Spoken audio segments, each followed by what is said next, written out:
welcome everybody! This is your host, Learbach, and you're just in time for another LEGO Bionicle MOC Showcase. In previous episodes, we've been looking at original Matoran, not canon to the Bionicle universe. And I thought it would be a good idea to create some canon Matoran characters and see how they work with my body types that I've been building. And just kind of include them in on the bit of fun we're having. So yeah. So here in this episode we have Hafu, Hahli, Maku, and Huki. And we're going to be looking at them shortly. Real quick, we've got a few things to look at. You're probably noticing the big Corrupted Hau here, which is 100% original. Yes. 100% original, was not painted at all. Yeah, it wasn't a paint. Yeah, this was a paint job. This is something I actually just did today because I've been kind of wanting to do this. I got some rust paint. That's actually what it's called, flat rust. And so I painted the mask black, and then I just kind of splashed a bit of the rust on there to see how it looked. And in all honesty, it looks really good. I like how it turned out. Like I said, the back wasn't. I didn't paint the entire mask. One, I don't really like doing that because I want people this is painted. It's not real. I don't want people to confuse this for the real thing, and I don't want to do the same to myself because Lord knows I forget about this in a year or 6 months time. I'm like, oh, I have an infected Hau? I don't remember getting that. And then you're like, oh, it's not. It's all painted.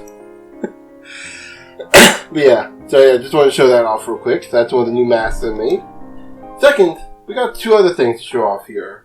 We have this mess of gears and this cool looking gauntlet thing that's resting on Huki's arm. We'll get to that one in just a second. Right now let's focus on the mess of gears here. This is the Codex. And from here, this is where the official canon to Bionicle starts to end, and my personal headcanon starts to begin. So this originally starts off in 6 pieces. Each piece being held by a different Traga, or at least originally starting being held by one of the original Traga. I can speak well eventually, I swear. And it's Hahli's job to go around and assemble it. Gather, collect it, and of course, as she goes around, she starts off with the main core piece here given to her by Nakama, and collect the others from the other Traga. Or, what actually ends up happening most of the time, have to go save the day and gather the pieces of the Codex from whatever Rahi or Rakshi or Borak that Makuta has unleashed to try to capture the pieces of gear in that area at that time. Why is this thing so important? Well, because this is the collection of knowledge, the entire collective knowledge of the Matoran universe. This includes the history, everything predating the creation of the Matoran universe, which for those of you who know the original lore of the Bionicle, you should know what that means. To technology, including developing technology that have yet to be created, but were currently being researched at the time of the Codex's removal. Geographical data that includes Matanui, Metranui, Voyanui, Karzani, both the island and the creature. Partly because it also includes technobiological data, I guess you'd call it, technobiological data of all the living creatures on in the entirety of the Matoran universe.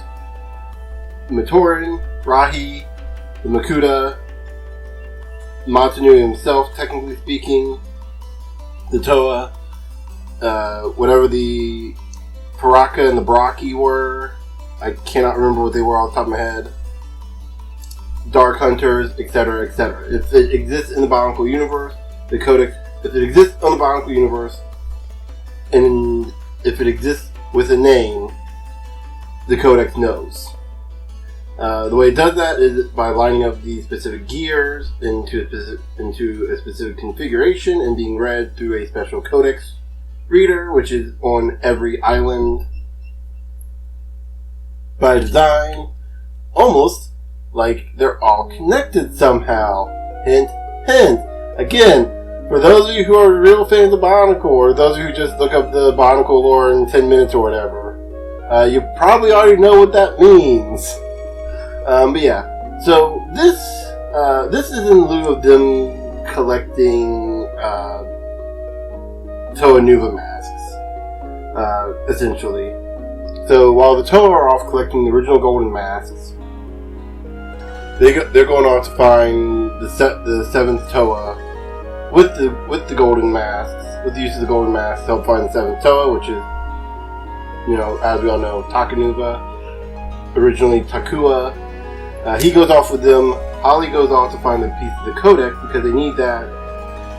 So basically to figure out what they need to do next after they get the seventh Toa, after they get the Toa of Light. They find the Mask of Light. They had to find the Mask of Light. Yeah, they had to find them. I'm sorry, I'm trying to remember this as I go along too, because I've had this in my head like 17 different ways, so I'm trying to figure out like what I decided on was definitive. They're looking. So the Toas are looking for the Mask of Light, using their golden masks to find them. And Takua is along with them to chronicle the whole thing, not knowing he's going to eventually become the Toa of Light. But once they do find the Mask of Light, they need to know what to do with it to wake Matanui. Specifically, they need to find the throne of Matanui. That's a bit more obtuse because, Matanui is a god, not a king. Why would a god need a throne, right? Well, the Codex will hopefully give them the information they need, because it contains literally all the information they need for it. Makuta wants it basically to hoard that knowledge to his own, and just to be kind of a general prick, because hey, it's Makuta. What do you expect? He's going to be a jerk. In order to find the throne, they do know that they need this. This is something called the key to the throne. So while Hahli and Hafu are out doing their thing, Maku and Huki, the OTP, are off trying to figure out what this device actually is. Is it a weapon? Is it a key? Is it a tool? So yeah, and oftentimes the four will mingle together and get compare notes and team up, and because they're all four looking for essentially the same thing. So while they're all doing that in the background, the Toa are off looking for the Toa of Light and preparing for the second battle against the Makuta. So yeah. So real quick, we'll go ahead and move these to the side and look at these two. Starting with Hafu. So yeah, Hafu doesn't exactly look like his normal self. First of all, the colors are kind of way off. He should be light tan, legs and arms, black hands and feet, and pure black mask. Well, two things going on with this. One, don't really have the money or the resources to get... Actually, I'm not even sure if they have tan armor pieces. They have dark tan, which is what these are. But I'm having a bit of a hard time finding the regular tan colors for them. 2, this kind of started off as a different character, and so yeah, ended up becoming Hafu because the role I originally had for him being a pokhorn carver, hence the chisel here and the hammer on his back, doubling as a Koli staff, by the way, because all 4 of these characters are in canon Koli players. So he has a staff, and he has the Koli staff / hammer, and the chisel. Just figured, why make things harder, both for myself and everyone else, by having to come up with a character who already has who already exists, essentially. Why come up with a different name for essentially the same character, right? I know the colors don't really match, but again, I have to work with what I have. Obviously, with the exception of the mask, as you can see, this is a painted mask. I believe this is the ReBuilt. This is Wenua's mask. This is actually Wenua's color, the dark gray, painted with a flat black color. I did this because to get the black ReBuilt, to get Hafu's mask, is like $3. Now, I know I spent 20 on Makuta's mask, 12 on the Mask of Light, and 6 on the crystal version of the Mask of Light. I think those are the prices. I know it's 20 for Makuta's mask. I'm almost certain it was 12 and 6 for the other 2. I'm not really willing to spend $3 on a mask that's black, especially when I can just get some black spray paint and spray it up and it looks just fine that way. And I almost got black spray paint for this. And I started to think, wait a minute, I can do a little better than that. And so, when I was looking up Hafu as a character, or Hafu's pictures, when I was looking at pictures for Hafu to double check, make sure I got everything correct, I had seen some pictures from MOC, Matanui online game. And seeing just the mask, I noticed it was a dark gray color. At least from the pictures I saw. MOC does some weird kind of artistic interpretation because, there's different shades of black and all that stuff. So his mask is actually supposed to be black, but because of the way they did it, to me at least, it looks dark gray. And so I decided what would be a cool idea would be to customize his mask, because I'd already customized Holly's mask. We'll get into that when we get over to her. And do like this kind of, we'll paint the upper layer black, and the bottom layer up where the forehead would be, keep that just gray, just dark gray, kind of give him like a customized look. Make him look unique. So that, he's not completely, it's not just like a regular old mask that anyone could put on, and just his happens to be the only black one. So yeah. That's one of the things I did to customize him. Another was to add this little piece of scarf, this little piece of cloth. This is a trimming from actually Takanuva's cloak, or Takanuva's cape. I cut that to size, and I cut this off of what was left of that to make his scarf. I thought it'd be kind of cool to give him a scarf. If I could pick whatever color I wanted, I would definitely make the scarf like a tan or dark orange, like Lego dark orange color, or something like that, to kind of help it stand out a little bit. But again, say it with me, you gotta work with what you have. Yeah. And I don't know what material that Lego cloth is. I'd want to use the same material. It's kind of like this kind of soft on one end, silky on the other. I don't know what to call it. I've looked it up several times. Like, it's acrylic, They keep saying it's like an acrylic fabric, but what I use in my backdrop here is acrylic. Is an acrylic fabric, and that's definitely not it. It's way too thick to be that. It's also like the way it's designed is not really. I mean, I guess maybe it could be the back end, but then like I'd have to figure out how to do I don't know. Anyway, but that's Hafu. So here we have Holly, who I'm probably gonna have the most to say about here because Holly has quite a bit of accessories going on with her. So we can take off this backpack here, this little jetpack, water pack, whatever you want to call it, hydro pack. See her look in her more natural state. Go ahead and put that back on. Go ahead and put her Collie staff up. This is her Collie staff. One thing I forgot to mention with Hafu is he's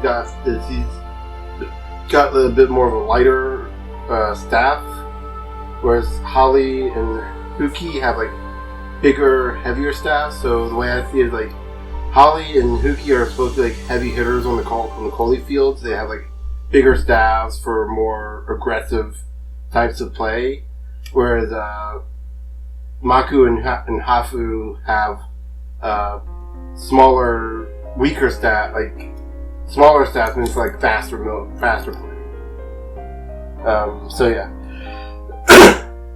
And I got that out before I forgot about it. So yeah, store the staff like so. It's a bit of a weird way to store it, but I kind of like how it looks when it's stored. They just kind of pull it out and then snap it into their hands, and then it just folds in. Kind of like how it looks. It's pretty cool. But yeah, so here we have her back plate, her jetpack, water pack. This is supposed to kind of pay homage to Golly to my version of Golly having Holly's wings. So yeah. So she has Holly's wings when she becomes the Toa Mari. It's actually what this is. This is a staff from her weapon from her Toa Mari weapon, so kind of paying homage to that a little bit. So yeah, she gets her cool water staff as like a defensive weapon she can use when she's out on the field doing non-Coley stuff. Just exploring around or trying to find pieces of the Codex. She can dual wield, though that's a lot harder to do with a heavy Coley staff than it is with just a spear, essentially. So yeah. Go ahead and real quick look at her mask, because this is one of the ones that I've also customized. There's one major reason I did this. Holly's mask, it's the exact same as Golly's. Literally no difference whatsoever. And so I decided, okay, well I'm going to paint it up a little bit to kind of give her at least some distinctive marks to make her look different from Golly. And so I took some azure blue, or turquoise, as Testers calls it, and just painted it up along the edges here. I didn't want to get under the eyes around the face. I didn't want to mess that up. So up around the head up here, so you can at least distinctly tell. Then I took some sea blue. Again, Testers called that, and then paint the upper rim up here. You can't really tell, except that you can't see through it. So when you look in the back here, you can definitely tell that it's been painted, because it's no longer transparent. But yeah. So yeah. And that is, Holly has a fairly unique design, sort of in that her whole middle section, I tried to thicken it up a little bit because I used these thicker arm shell pieces, and this kind of didn't look quite right for me with her. I would have did this with Nakama, and it turned out okay. So maybe it was just me at the time. But I did this here to thicken her up a little bit, and I think it makes her look better overall. I kind of like how she looks. She's got a bit more meat on her, so to speak. And then I used the custom piece back here I made to kind of give her, put her water wings on.